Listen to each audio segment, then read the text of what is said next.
This is the end, beautiful friend. This is the end.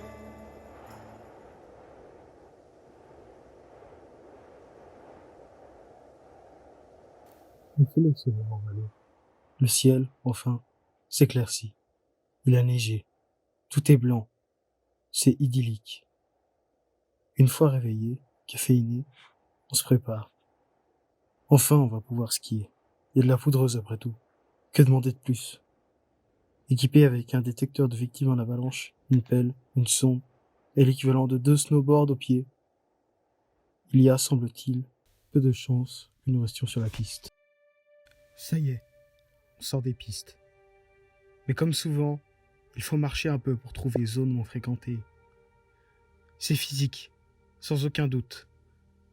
Mais la récompense en vaut la peine. Enfin, l'objectif est atteint.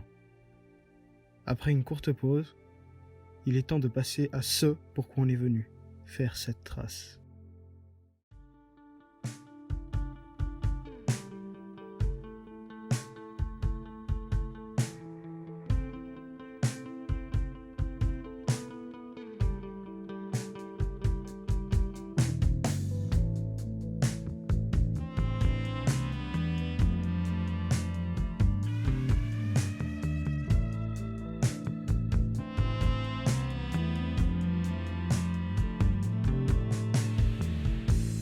Look up here, I'm in heaven.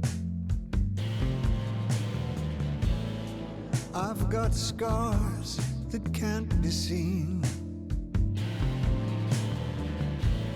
I've got drama, can't be stolen. Everybody knows me now.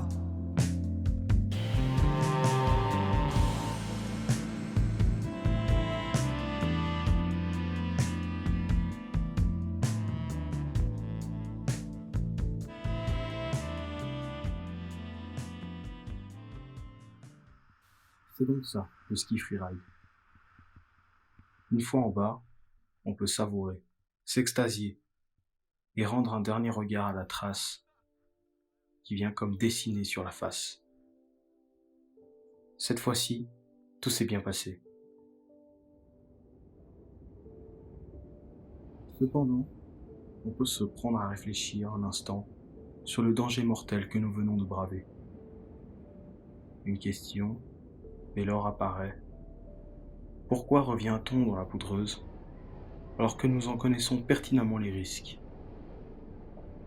Ces risques, tous les riders les connaissent. Et chacun révèle son lot de fourberies. Il y a les falaises et les crevasses, qui toutes deux se révèlent au dernier moment et tuent par la chute. Mais le plus grand danger, c'est bien les avalanches. Peu importe les formes qu'elles peuvent prendre, il ne faut jamais les sous-estimer, parce qu'elles peuvent toutes nous ensevelir un jour. Elles sont imprévisibles. Même le plus chevronné des skieurs ne peut dire si oui ou non la neige décrochera. Au-delà de la crainte de se blesser lors d'un faux mouvement, se faire emporter par une de ces avalanches est une réelle angoisse qui, peu importe l'expérience ou l'entraînement, demeure au fond de soi, telle une tumeur au fond de son cerveau. Mais l'homme ne se laisse pas faire. Alors, comme par prétention, nous nous sommes mis à développer du matériel contre tous ces risques. Pelles, sondes, DVA pour détecteurs de victimes en avalanche et airbags. C'est Noël tous les jours. Selon les chiffres, c'est vrai. L'arrivée de tous ces gadgets permet effectivement de sauver des vies. Mais la montagne, elle, prend encore des vies et le fera toujours. Nous donnons sans cesse des leçons d'humilité.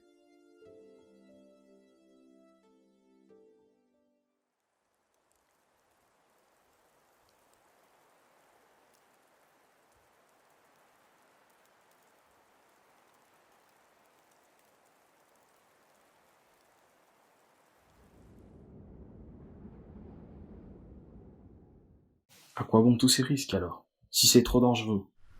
Ne devrions-nous pas juste ne plus sortir des pistes?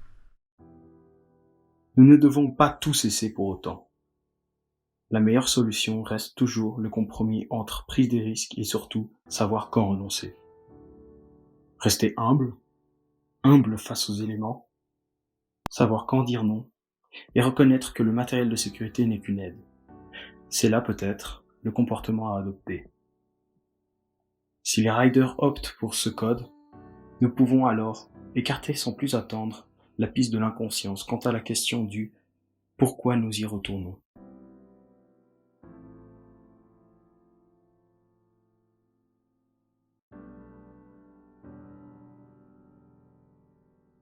Est-on alors entraîné par une sorte de mode? Il est vrai qu'avec le frère Grand Tour, compétition où les meilleurs skieurs hors piste de la planète se retrouvent pour s'affronter, peuvent nous servir d'inspiration. Encore une fois, il faut faire appel à son bon sens.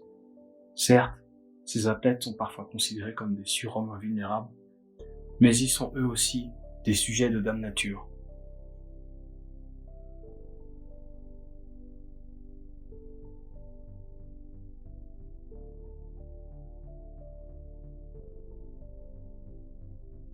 Peut-être que la passion du hors-piste vient du fait de vouloir braver l'interdit. Le but est encore de rentrer entier. Il faut se préserver dans ce sport pour durer. Il n'y a pas de non-respect des règles, parce que c'est à nous de nous imposer des règles afin de pouvoir revenir le soir venu.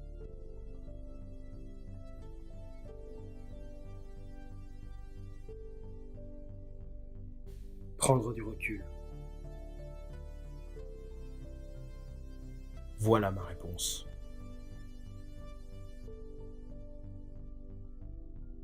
Prendre du recul par rapport aux risques, par rapport à nos limites.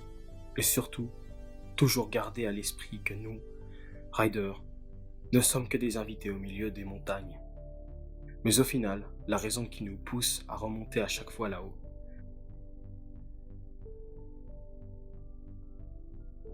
c'est cette soif de liberté. Le hors-piste est le seul endroit où c'est à nous de choisir sa route, de tracer son propre chemin.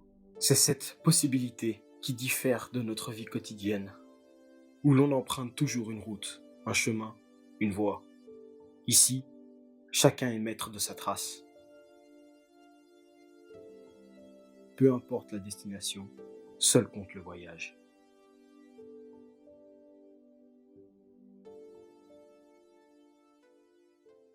Puisse-t-il y avoir un max de poudre.